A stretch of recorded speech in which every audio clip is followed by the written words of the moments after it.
या ठिकाणी जाहीरपणाने निषेध करतो। अरे तू आम्हाला काय सांगतो की एखाद्या जातीमध्ये जन्म घ्यावा लागतो आणि म्हणून मग तो शेड्यूल ट्राईब बनतो। तुमचा अभ्यास पूर्ण झालेला नाही, तुम्ही शासन प्रशासनामध्ये जाऊन बसला, तुमचा अभ्यास पूर्ण झालेला नाही। देशाचा संविधान वाचा, देशाच्या संविधानामध्ये आणि असे बिंडोक लोक त्या ठिकाणी जाऊन बसलेले आहेत। म्हणून इथला जो काही तमाम वर्गबंधना बांधव आहे तो आज वेळा तो आज या ठिकाणी त्रस्त होताना दिसतोय। आणि म्हणून निरंतर तुम्हाला सांगता अभ्यास करा, या देशाच्या संविधानामध्ये स्पष्टपणे उल्लेख करण्यात आलेला आहे पर्याप्त प्रतिनिधित्व।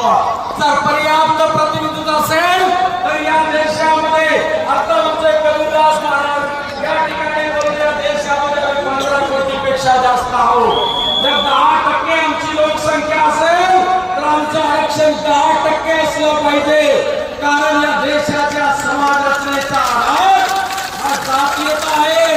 अलीकडच्या एका राष्ट्रवादीच्या त्या कार्यकर्त्यांनी सन्मान्य सुप्रीते सुळे म्हणतात की आरक्षण आर्थिकतेच्या आधारावर असावं। काही तुमचे इतर अभ्यास कमी आहे, आम्ही महिलांचा मित्रांचा आदर करतो आणि आदर करून सांगतो तुम्हाला ठणठण जरा संविधानाचा अभ्यास करा।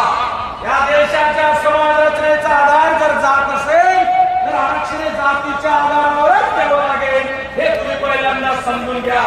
पहिले जात आपल्याला संपवावी लागेल, त्यानंतर आर्थिक निकषावर आपल्याला आरक्षण द्यावं लागेल। आणि म्हणून शासन आणि प्रशासनामध्ये बसलेल्या काही अपघात ज्ञानाच्या मंत्र्यांना, काही या शासन प्रशासनाबद्दल